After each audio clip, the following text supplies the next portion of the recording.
Welcome to Catholic Answers Live, the program where you participate with your questions about apologetics and evangelization, including the most important theological, spiritual, moral, and social issues facing the world today.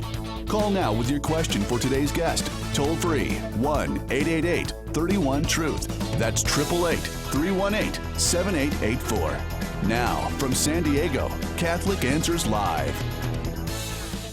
Relativism, the idea that there are no fixed truths and certainly no fixed moral truths, is fast becoming the dominant philosophy of our age. In fact, before becoming Pope Benedict, Cardinal Joseph Ratzinger warned about the spreading dictatorship of relativism. Welcome to Catholic Answers Live. I am Cy Kellett, your host. And are there ways to respond to relativism with logic and love? Our guest today says there are.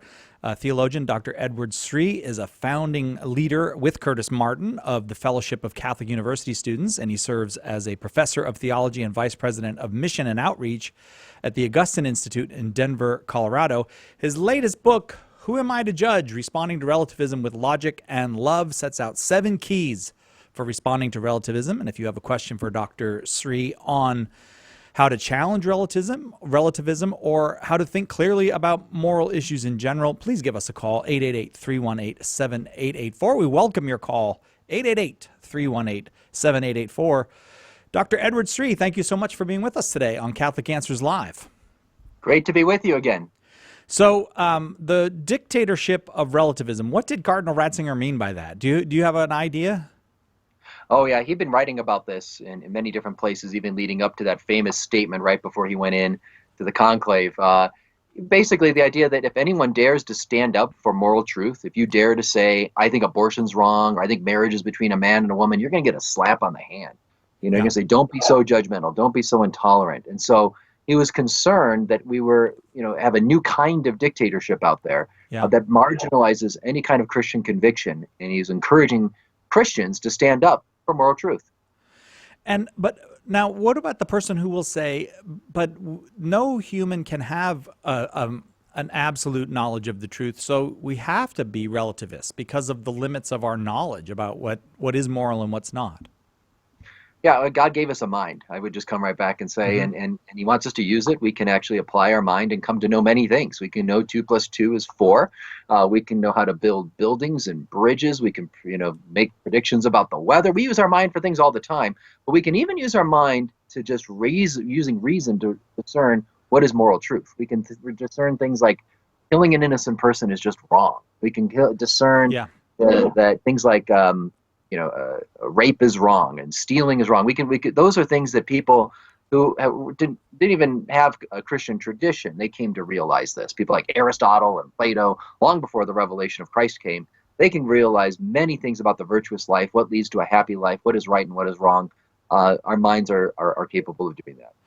So then relativism is kind of a rejection of reason itself, or a rejection of our ability to reason.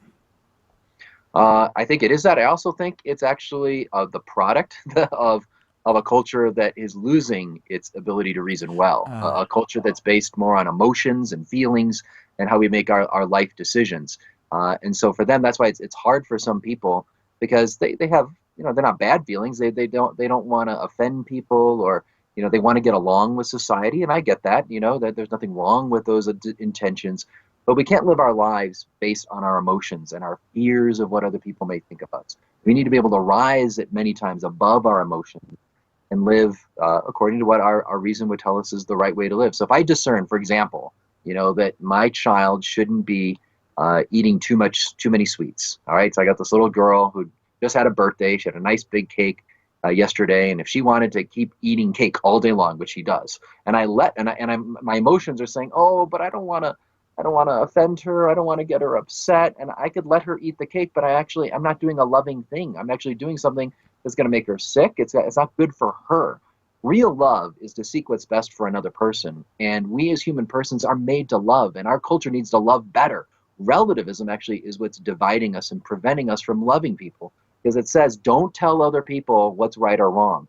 Whereas, if I see a friend that, is, let's say they're doing something wrong, they're working on a project at work and they're doing it the wrong way. Am I a mean, judgmental person if I go and say, hey, actually, here's a better way to do it. You'll get it done faster. Your boss will be happier. That's a loving thing to do, to sit back and say, well, I don't want to impose my views on my coworker. I'm going to let them figure it out on their own. That's just not loving. If I see my little daughter ready to run into a busy street, it's not loving for me to sit back and say, oh, I don't want to offend her. I'm not going to say anything. We need to love people better in our culture to help pass on what's right or wrong. So, in the book, Who Am I to Judge? Responding to Relativism and with Logic and Love. In part 3 of the book, you lay down 7 keys for responding to relativism. And let me give out the number again, 888-318-7884 if you want to talk with Dr. Sri about relativism or about the moral life in general, 888-318-7884. Can we go through the 7? That'd be great. Yeah. Okay, because you say lead with mercy. How is that helping us get clearer thinking on moral issues? Yeah, let me back up and just say just these 7 keys that we offer in the book. They're not like a 3-step argument. These are like little things you use in an elevator speech to convince your friend. Because I'm convinced actually that relativism is too hard. It's too complicated. It's so emotional for people. We've got to do more than just give a nice little 3-point argument.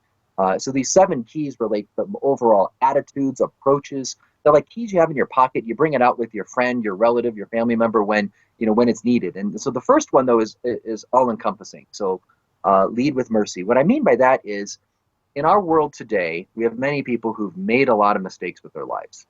We have a lot of people that are living in certain patterns. They've got a lot of bad habits. Some of them have a lot of addictions. And if we just come to them with the moral law and say, you got to just change and get your life together and just live this moral law, we might actually do more harm than good if that's all we do. Now, I want to be clear, we always have to give truth. We can never run away from the truth. But we have to give the full truth, which is more than just the moral truth. It's the truth of God's mercy, his love, his redemption. And so, for example, St. Bernard of Clairvaux once said that why do people sometimes not convert? And he said many times it's because they don't think they have it in them to do it. They don't think they can change. They're so weighed down by their habits and their sins. I can't live like those Christians, so I'm not even going to bother. And our role as apologists and evangelists, what we want to do is remove whatever obstacles are in the way of that person saying yes to Christ more in their life. And sometimes the obstacle isn't just, the moral truth. It's sometimes just a fear. I can't change. I can't do this. And so we want to give them hope in that, there's other people who've struggled like you have. So St. Augustine, he struggled with chastity, and fell so many times. And yet one day God gave him the grace to help him. And God can do the same thing for you. I often use the example of, in our culture that's so plagued by pornography. If all we did was just go to young men and just say, hey, get your act together. This is mortal sin. Stop looking at those dirty pictures. All I said was true, but I didn't give them the full truth of hope, there's grace here. God knows what you've done. He can forgive you.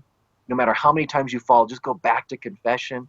And there's grace, and he can change you and give them hope. And I know I have friends who've been right where you are, and over the course of counseling or whatever, they were able to change, and they've got great marriages now. Let's give them that hope and that mercy to know that they can be forgiven, to know that they can be healed. If we don't give them that, we just give them this high moral bar. Many of them are going to look at that and go, I just can't live up to that. I just can't do that. And they'll end up in discouragement and despair. And that's what Bernard was talking about. We've got to give the full truth to God's word. Dr. Edward Sri is our guest this hour. Who am I to judge? Responding to relativism with logic and love. If you have questions or comments for Dr. Sri, 888-318-7884. We'll get to more of the 7 keys for responding to relativism when we come back, and we'll get to your calls for Dr. Sri. We'll be right back on Catholic Answers Live. This is Bishop James Conley of the Diocese of Lincoln. Keep it right here on Catholic Answers Live. It may be true for you, but not for me. How often have you heard this during a discussion with friends or family? Whether talking about faith, morality, politics, or just the basic notion of truth, so many people are captive to the notion of relativism, the belief that reality is something we decide. In his new audio presentation, Your Truth, My Truth, apologist Carlo Broussard breaks down this intellectual cancer, looking at the different kinds of relativism we regularly encounter and demonstrating how, ultimately, they collapse under the weight of their own incoherence. More importantly, Carlo makes a powerful case for the existence of objective truth, showing you how to explain to others that right and wrong are both real and universal, because it was designed that way by God. Order your copy of Your Truth, My Truth by calling 1-888-291-8000, logging on to the shop at Catholic.com, or asking for it at a good Catholic bookstore near you. The Catholic Answers Minute. I'm Father Vincent Serpa. In Luke 11:29, Jesus said to the people as they gathered before him, "This generation is an evil generation. It seeks a sign, but no sign will be given it, except the sign of Jonah. As Jonah was a sign to the Ninevites, so will the Son of Man be to this generation. Well, Jonah went through the streets shouting, 40 days more, and Nineveh will be overthrown. The king proclaimed a fast, and all the people and animals fasted with sackcloth and ashes, and God had mercy on them. What is the sign for our generation? Could it be the same sign? Lent is roughly 40 days, and certainly a generation that kills so many of its young that it is just conceived is evil enough. Penance and prayer, self-denial and true contrition, such must be our response. Nothing else will do." I'm Father Vincent Serpa for Catholic Answers, Catholic.com. Call now with your question, 888-318-7884. This is Catholic Answers Live. 7 Keys for Responding to Relativism is part 3 of Who Am I to Judge, the latest book by Dr. Edward Sri. And the subtitle of the book, Responding to Relativism with Logic and Love. And we are all swimming in a sea of relativism. It's around us all the time. We know what it is because it's the culture we live in. The first you already dealt with, Dr. Sri, lead with mercy. The second, relativism wounds people. Yeah, this is actually a quote from Pope Francis. That he says, relativism is actually wounding people. And I like to make this point that it's not just a bad idea. Relativism is something that's actually ruining people's lives. Why? So what we do is, if I buy into relativism, which our culture has, we believe that there is no real moral truth, then, what we do is we don't give people a compass for their lives. It's just go out and do whatever you want, be whoever you want to be. I remember as a kid growing up, you probably had the same thing. Do you ever hear people tell you, hey, just be your own person? Yes, right. Just be yourself. And I remember as a kid going, well, who else am I going to be? So I think we don't give people any guidance for life. And then what happens is, if we tell people they can just do whatever they want, then many people are going to end up doing selfish things that will hurt other people. Really what we're made for as human persons, we're made for love. We're made to give love. We're made to be loved. And a traditional kind of Catholic way of looking at life, or even a pre-Christian classical way of looking at life, in Athens, for example, great philosophers like Plato and Aristotle, they saw life was about friendship. It was about loving the people that were in your life. And Jesus would say amen to that, and he would highlight that the greatest friendship is friendship with God. That's what we would add on as Christians. And so if that's what life is all about, that's where we're going to find our happiness, is in our relationship with God and with our family and our friends. Then, if we start living in relativism and just say there is no purpose, just do what you want, what's going to suffer the most? If we just say that there is no purpose to life, there is no goal in life, everyone just does whatever they want, it's not surprising that our relationships will suffer the most. And that's what's happening. And when I taught college students at Benedictine College for many years, this is like for the big revolution, Benedict, when most of the people in my class were not there for the Catholic thing. They were just forced to be in a class to fulfill some requirement. Today, it's a great Catholic school, but back then, 90% of the people didn't want to be there, and I knew I had to win them over on the Catholic moral tradition. And they're all coming from a relativistic perspective. How do I do that? Well, I knew that if I could talk about relationships, talk about friendships, that was going to speak to their hearts, because they knew, my parents, they got divorced, and they didn't really think about me in that process. Relativism supports all that, right? Hey, do whatever you want. If you want to get divorced, hey, that's great. You don't have to think about it. Just think about you. Or they were in dating relationships where they felt used by the other person or let down by the other person. Relativism, do whatever you want. Hey, it's great. You're free to do whatever you want. But I knew that you can pierce through the webs of relativism and get to their hearts and go, oh, yeah, and make connections. If we promote relativism, then you're going to promote more and more hurt in our relationships. Dr. Edward Sri is our guest on Catholic Answers Live today. We'll go now to calls. Mark in Bradenton, Florida, listening on EWTN. Mark, you are on with Dr. Edward Sri. What's your question? Hey, my question is in regards to Pope Francis Amoris Laetitia and what appears to be his opinion opposing relativism, but there seems to be, in my opinion, help me understand, a major contradiction in how Pope Francis seems to be suggesting that we, at the laity and the priest, deal with Catholics who are divorced and remarried civilly. And I wanted to ask first, and I have a follow-up, do you think there is actually an oxymoron present within Pope Francis' encyclical in regards to relativism as it relates to traditional marriage definition from the Gospels, if you will, Matthew 19? Dr. Sri? Yeah, I don't think that I would say oxymoron sounds strong. I would say there's a lot of subtleties. It's a complex document, and it's a complex issue. It's a messy issue. I mean, marriages that are people going through divorce and then they remarry, but they want to be right with the church. All these things are very, very messy. So it's not surprising that you find in the document different angles, different subtleties there. There's a lot of debate about the document too. I want to really recommend. I know Catholic Answers has some great things on this. You should check out their website. That's where I would go to really encourage you to read up on that. But in terms of relativism, I would say Pope Francis is actually very strong on this point. And when it comes to marriage, he's super strong on, the divorce culture and, all these ideological movements that are undermining marriage. What I always tell people is I think we have to see Pope Francis is just wanting to do all he can to reach out to people in these complex situations. Can the church just do a little bit more? What can we more possibly do to bring these people back into the fold? And that's a great intention. We have to just applaud that. And how we practically do that is he's trying to look at different avenues there. And there's a lot of vagueness in the document. I read something from Archbishop Chaput. He just wrote something in recent months about that as well. But in general, the intention is to go out and reach out to the lost, that are, and bring them back. I think that we just have to always remember that, but always remember the church's teachings on marriage. They come from Jesus. They're not going to change. Those are always there. How we practically reach out to them, there's people going to be debating about that moving forward. And Mark, you said you had a follow-up question? Yeah, yes, and I thank you, and I really appreciate and personally would associate myself with your remarks of the complication.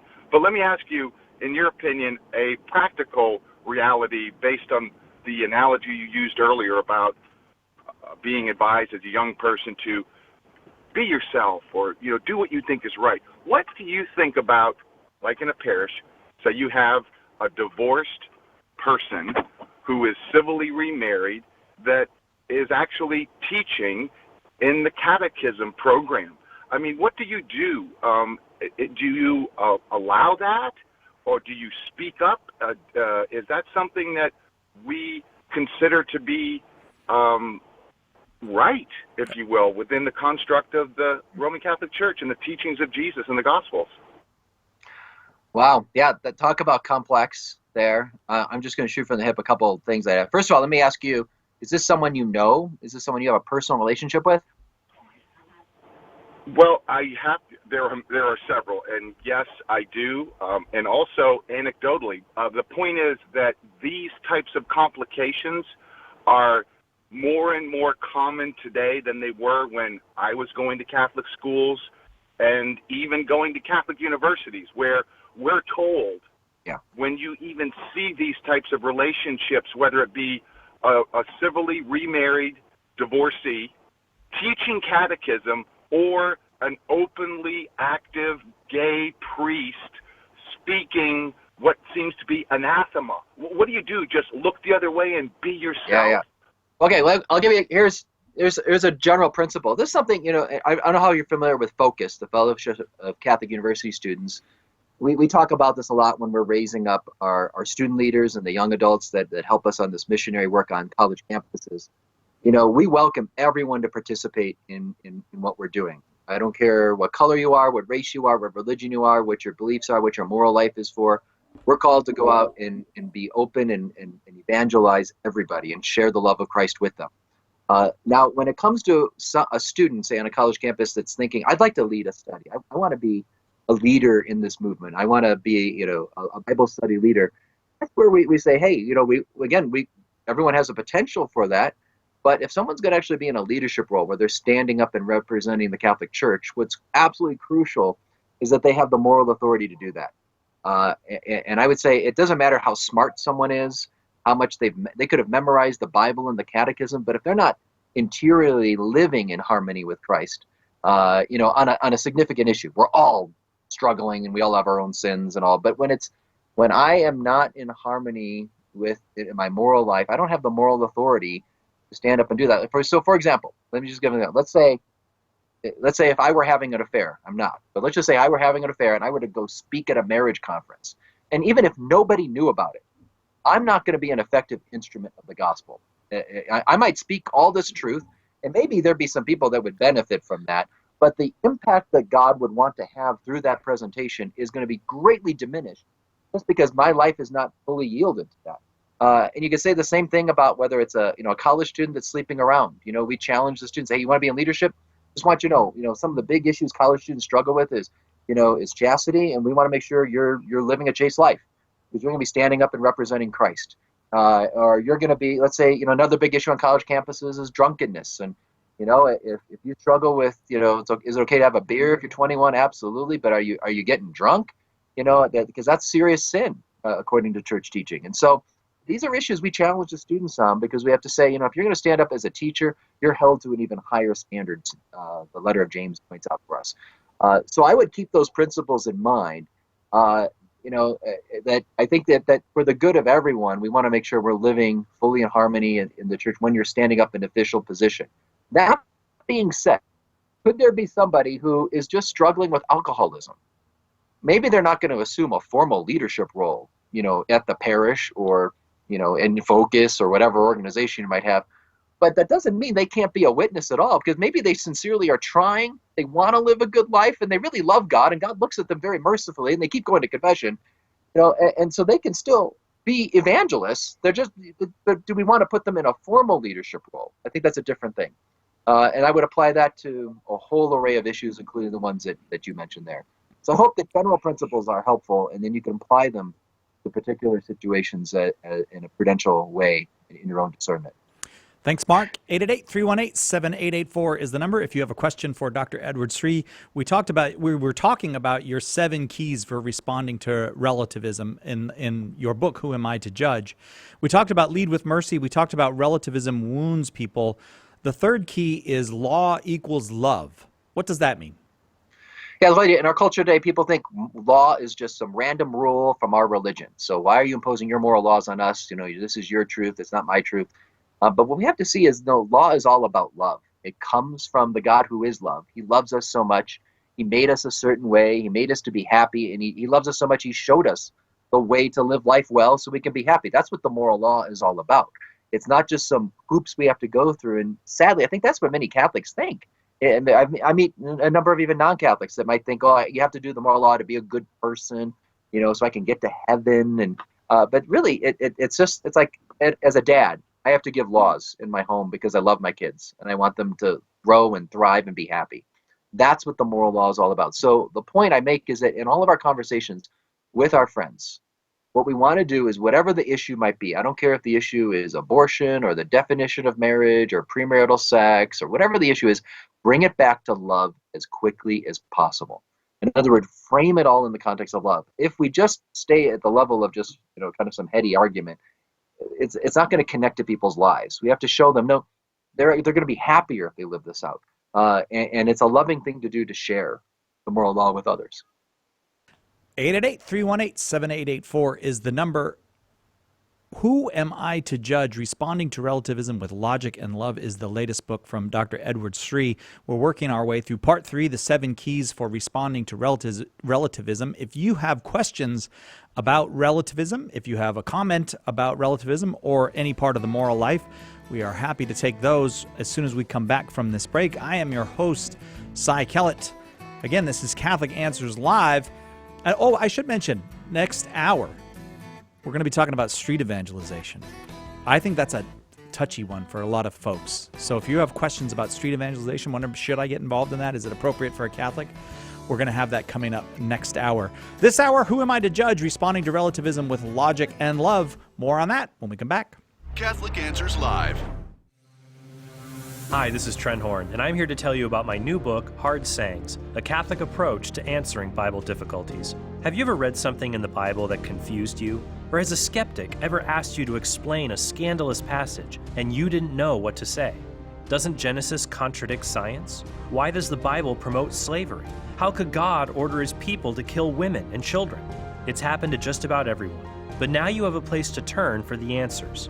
In Hard Sayings, I look at dozens of the most confounding passages in Scripture and offer clear, reasonable, and Catholic keys to unlocking their true meaning.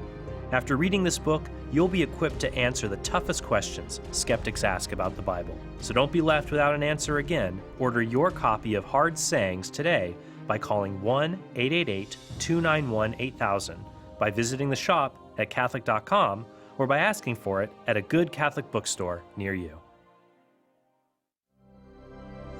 It's been called a crash course in salvation history, the perfect addition to CCD and RCIA reading lists. Catholic Answers' new graphic novel, The Big Picture, has set the Catholic book world on fire with its unique and innovative blend of apologetics and entertainment. With high-quality, full-color illustrations and a storyline that's easy to follow, The Big Picture reveals a story full of passion, suspense, adventure, and hope, engaging the reader immediately as our heroes come face-to-face with the drama and mystery of God's plan for the salvation of the world. It gets readers talking and thinking, captivating and entertaining them with eternal truths presented in a non-threatening way.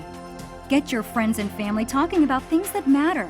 Order your copy of The Big Picture today by calling 1-888-291-8000, logging on to Catholic.com, or asking for it at a good Catholic bookstore near you.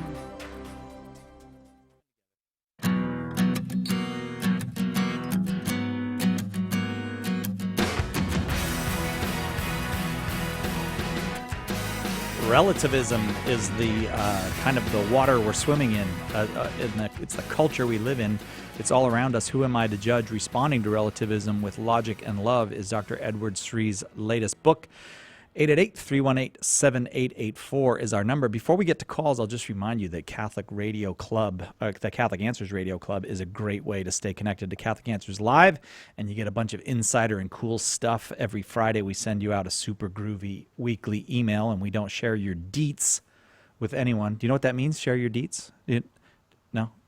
Yeah, no? Okay. No, but that means share your details. And everyone who signs up gets a free talk from Tim Staples called Evangelization, What Is It and Why You Need It. Go to Catholic.com/Radio Club and sign up. Catholic.com/Radio Club. Dr. Sri, we were going through your 7 points.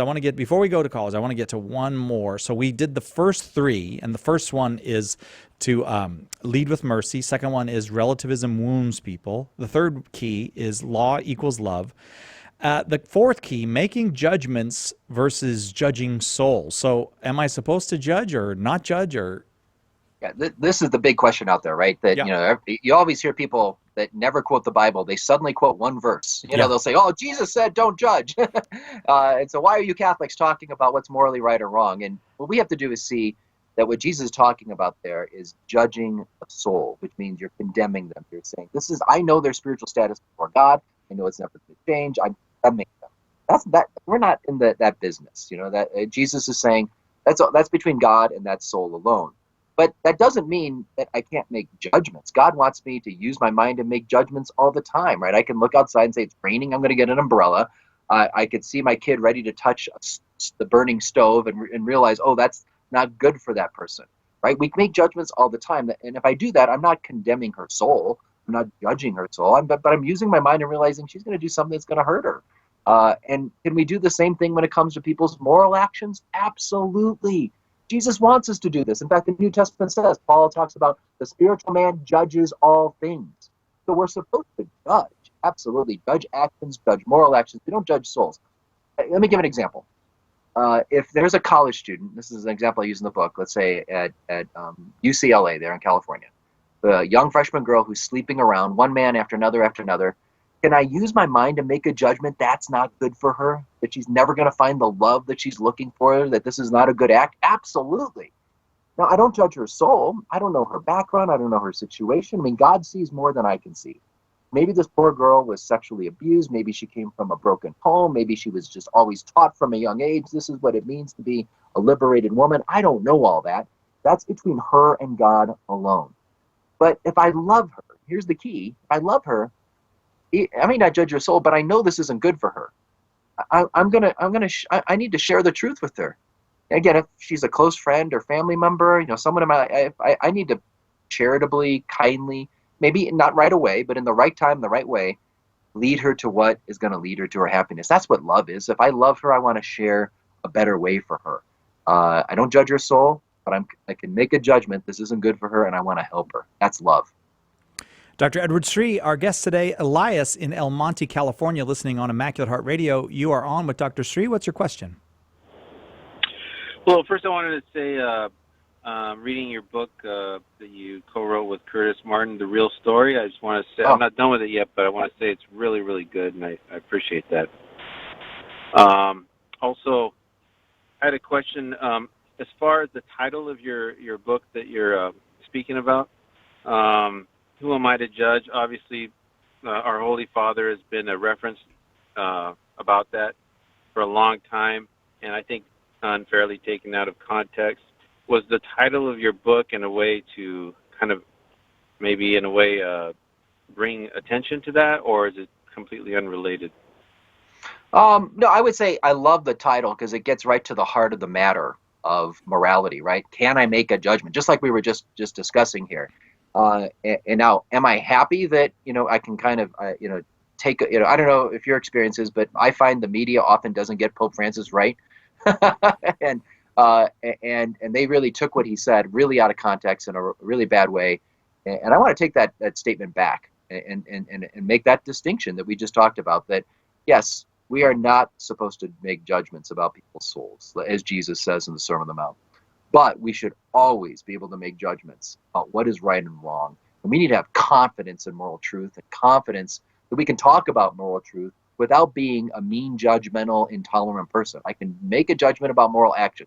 This is right. This is wrong. One should never do this without having to judge a person's soul. And if I disagree with your lifestyle, I disagree with the choices you're making, I could still respect you. We might even be able to still be friends. But I disagree doesn't mean I hate you. And please don't force me into this box that is saying, oh, just because I have a certain conviction that I'm a judgmental person. And we need to push back on that. And that's, I think, Pope Francis, Pope Benedict especially, was really calling us to do, is to push back on that relativism that's trying to make us like all cower and never say what is right or wrong anymore. Thanks, Elias. We go to Amy now in Radford, Virginia, watching us on Facebook Live. Thanks for watching on Facebook Live, Amy. You are on with Dr. Edward Sri. Hey, gentlemen. Thanks for taking my question. It's actually a two-part question. So from what I'm understanding is that this book has 7 tips to respond to relativism. However, with the two-part, is that with these 7 tips, is it possible for people who may be struggling with some things in their own life, could they apply these 7 tips to their own life? And the second part is, should they apply it to their own life before they use it in someone else's life with your book? Oh, great. I think, in our culture, a lot of good people have struggled with relativism. I meet people that are working in parishes. I meet even people that go to daily mass that sometimes are afraid. I'm afraid to actually say this is definitively right or wrong. My brother's living a homosexual lifestyle, and I'm afraid to say it's right or wrong. And so there's a bit of that relativism that's kind of creeped in to really, these are good people. They believe in God, they believe in the church and all, but because of the pressures of our culture, they start to waffle a little bit. They start qualifying some of their moral statements. Well, for me, marriage is between a man and woman, but for other people, and I think the book is meant to, first and foremost, it's meant to equip people to talk about relativism with their friends, talk about moral truth. But I can tell you, I've had people who have had some of that relativism in them. There was a guy I just met this January who told me, after hearing a presentation I gave where I walked through these 7 keys and all, he said, I never realized how much relativism had taken shape in my own heart and mind. and I didn't realize the problem it was causing. And you've helped me to see there really is moral truth, and I want to be better at standing up for that, in first in my own life, and then sharing it with others. And I've met other people, as I just shared that one example, where it is having that kind of impact. It is doing something in their own hearts, getting them to conform more moral truth in their own lives. Amy? Thanks. Okay. Thank you. Appreciate it. Very, very good. All right. Hope it's helpful, Amy. Thanks. Let's see. This one I really like. I have to say, this one I think is really hard for people to get. But your fifth key to responding to relativism is this: relativism is not neutral. Yeah, this one, is really important, because relativism presents itself as we're the neutral position. We just don't know what's right or wrong or what truth is, and so we're very humble. We get along with everybody. We're very tolerant and very accepting. So they present themselves as like the moral Switzerland, I like to say. Right. That's not true. It's not true. Relativism is a certain philosophy of life. It's a way of looking at the world. It's a certain perspective. And what's happening is the relativistic culture is trying to impose its perspective on life on us and make us have to play by their rules. And so I think we just have to kind of resist that. And you see this all the time when people are pressuring in our culture, to just get us to conform. I meet so many people, especially the younger generation, college students, people in their 20s and 30s, young professionals. They are so scared to say anything's right or wrong because they know they'll be beat up for it. And so they start making compromises, and they start doing this whole for me morality. Well, for me, this is right, but for other people, if they want to do something else. And that's just the culture. It is not a neutral position. They are aggressively trying to silence Christian witness to truth. So what do we do about that? Here's the practical. I love to give this example. Is, the next time you're with your friend, you're out at a bar, or you're out for coffee, or it's Thanksgiving dinner, and your relative says something like, why is the Catholic Church so intolerant? Or who are you to judge? Just come right back and say this. Say, excuse me, are you judging me?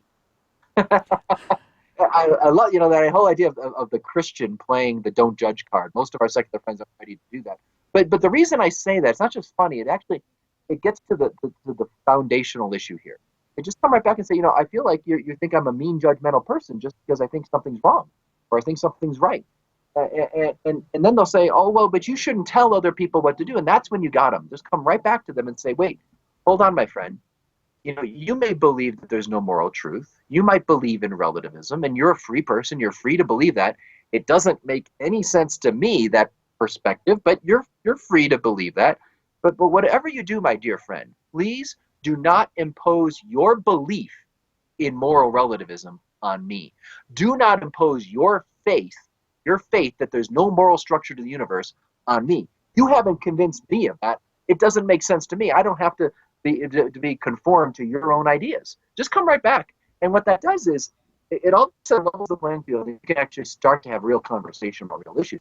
You can go back and say, I'm willing to hear what you think about relativism. If you want to talk about that, tell me, why do you really believe there's moral truth? There's no moral truth. You really believe genocide is okay if somebody says, well, for me, it's okay to get rid of this race? Or if for a rapist, they want to say, for me, rape is okay. Would you really go that far?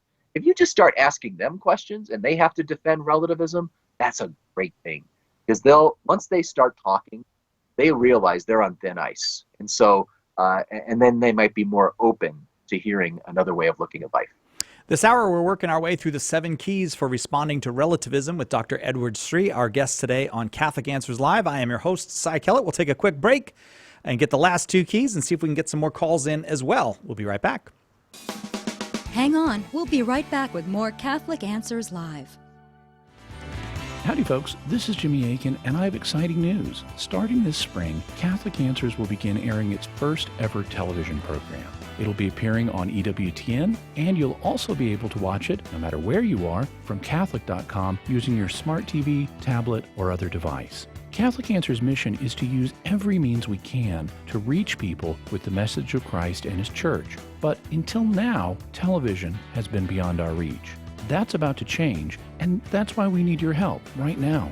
Producing a quality, professional television show like this is not cheap. And it can only happen with the generous support of donors like you. To make your donation, visit Catholic.com and click the Catholic Answers television banner, or call us toll-free at 888-291-8000. That's the Catholic Answers television banner at Catholic.com, or call toll-free 888-291-8000.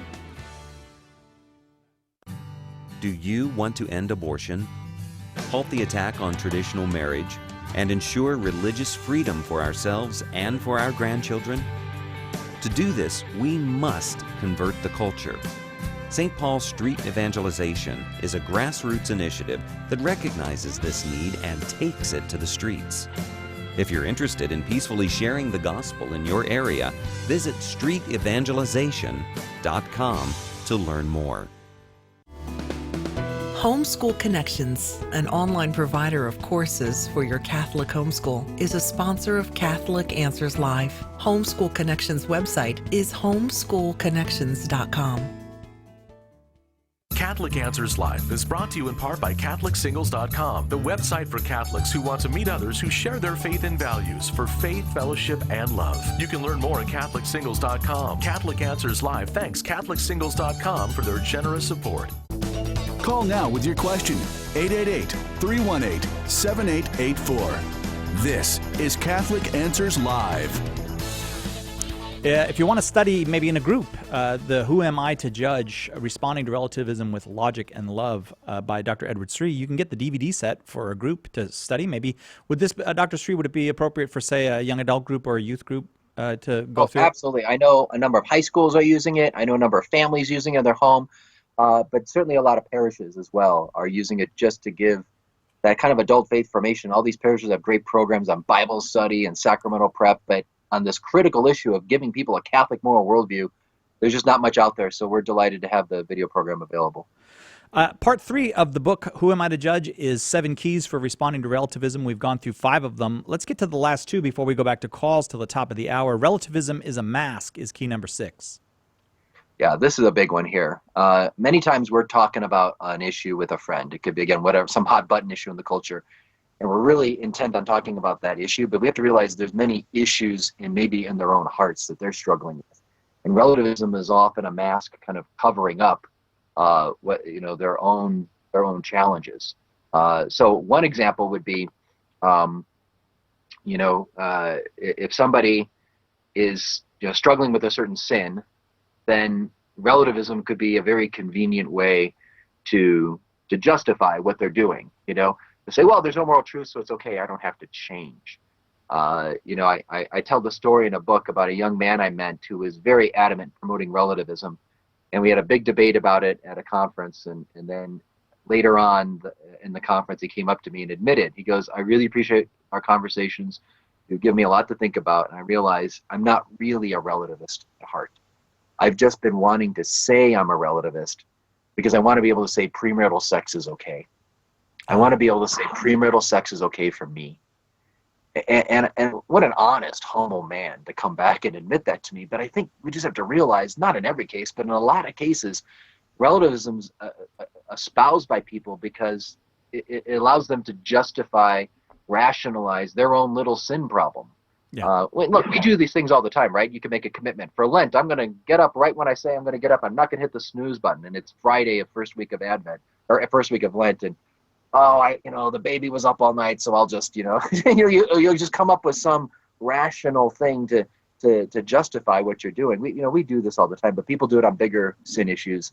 And that's why we need to pray and fast for the people that we're trying to evangelize. It's not just an intellectual debate. There's a lot of spiritual warfare going on. Let's be patient with them. Let's also pray for them. Let's make sacrifices for them so that they can overcome that hurdle in their own life and embrace truth. And number 7 is even grammatically different from the other ones. The number 7 key is taking on the heart of Christ. Yeah. So this one here is simply, Jesus went out with great love to people that he disagreed with people that he knew had bad ideas and were living immoral lives. We need to imitate that as well. If Jesus hung out with the sinners, the tax collectors, the Pharisees, all these people that were opposed, to the gospel way of living life, But he brought about change and brought about conversion by being with them. He didn't come to them looking at them as an enemy, as someone that, had to be, defeated. He looked at it as a friend that he wanted to win over. And I think it's that attitude of compassion with people that we disagree with that really should underlie all of our conversations. If people sense in us that we legitimately love them, that we sincerely care about them, and even if they persist in their falsehood or persist in their immoral behavior, that we're still going to love them. If they sense that with us, then they encounter something that, they're going to be more open to hearing what we actually have to say about truth. Let's go back to calls. Anonymous in Alberta, Canada, listening on EWTN. Anonymous, you are on with Dr. Edward Sri. Thank you, Dr. Sri. I actually have a pretty simple question, and you kind of answered it slightly to the last few callers, but nothing right on the nail on the head. Pardon me, the nail on the head. So my question is, I haven't been able to find a really powerful information to the question, well, as long as I'm not hurting anyone, it's none of your business how I live my life. Like you'd given answers as far as, coming back with things like the Nazi example and, that kind of thing, and don't push your moral relativism on me. But if I'm bringing it up to them, say like you had used the example of the gay brother-in-law or whatever, but if I'm bringing it up, and they just say, well, it's not hurting anyone. As long as it's not hurting anyone, it has nothing to do with, the Auschwitz camps and all that kind of stuff. I'm not hurting anyone. What business is of you to tell me how to live my life? Anonymous, Dr. Sri and I are both kind of chuckling while you're asking the question because Chapter 3 of the book, Who Am I to Judge, is titled, But I'm Not Hurting Anyone. Dr. Sri. So I'm going to refer you to that chapter because that'll get you much more than I can give you in a short interview here. But I'll just briefly say, I think it's important for us to realize that there's different ways we hurt people. There are some ways where I hurt people directly, like I go up to you and I slap you in the face. That's a direct offense, right? But there are many times where we hurt other people by failing to be the best that we can be. It reminds me of that, that prayer we say at the beginning of Mass, the I confess prayer. I confess, all my sins and my thoughts, in my words and what I've done, but also what I failed to do. And so by my failure to be the best I can be, did my failure to be as much light in this world as I can be and to love as well as I can be, that's actually going to have an impact on other people. So let me give a couple examples. If, for example, as a father, I don't beat my kids, I don't steal from them, I never murder them, I don't lie to them, but I'm just not around, I'm just busy with my career and I'm not present to them, am I hurting them? Absolutely. I've left a deep scar in their lives by my failure to be the best dad I can be to them. Let me give another example. If I'm a married man and I'm addicted to porn, I'm not hurting anybody. Am I? I'm just looking at pictures on my phone or on the internet. I'm not hurting anyone. That's what many people would say. But what am I doing there? I'm actually doing something in my character. It's forging something in me. It's making me look at the opposite sex as an object. It's training my sexual desires in a way that's not meant to lead, that it's supposed to be meant to lead toward authentic love and self-giving, but I'm starting to look at other people, other women, other people in my life more as objects that satisfy my sexual desire. And that's going to affect my marriage. It's going to affect, even if I'm a single person, my future marriage. It's going to affect my relationships with the opposite sex. So it does end up hurting other people because I'm not able to freely love them the way I'm supposed to. And use the example of someone that's hey we're in this gay marriage relationship and we're not hurting anyone. Well, that's a more complicated issue, and we don't have all time for that. I'm going to refer you again to the Catholic Answers website and great organizations like Courage that would explain this more thoroughly. But in a nutshell, that kind of relationship sexually is not. We're not using our sexuality in a way that God intended. He intended it to be used for love. It's meant to be a total gift of myself, even expressed physically. That's going to be total, and it's so total that it's fruitful. It bears forth into potential new life. Whereas homosexual sexual acts are actually oriented to pleasure. I get pleasure, and maybe I give the other person pleasure. That's it. It is not open toward orienting toward potential new life. And this is why that's so important. Because in my marriage, we're truly open to life together. We're not contracepting. That will draw my wife and I closer together, this sexual act, by being open to. I'm saying, I accept everything about you, my dear wife. I accept even the possibility of becoming a parent with you. And so that our love is not going to be just going side to side, looking at each other face to face, but we're going to look outward for the potential of becoming parents together and serving a good outside of ourselves, serving something bigger than ourselves, bigger than the pleasure I get from this moment. And homosexual acts end up developing a habit of it's not saying that there's not any element of love there, but it's orienting love that not in a way that's going to lead toward the fullness of love that's total and free and faithful, but most of all fruitful. Thank you very much, Anonymous. I will try to work through as many calls as we can now here before we get to the top of the hour. So we'll go to Rita in Dittmer, Missouri, listening on 1460 AM. Rita, you are on with Dr. Edwards III. Hello, doctor. My husband and I have prayed at the abortion mill. There's one last surgical abortion mill in Missouri. It's at Forest Park and Boyle in St. Louis.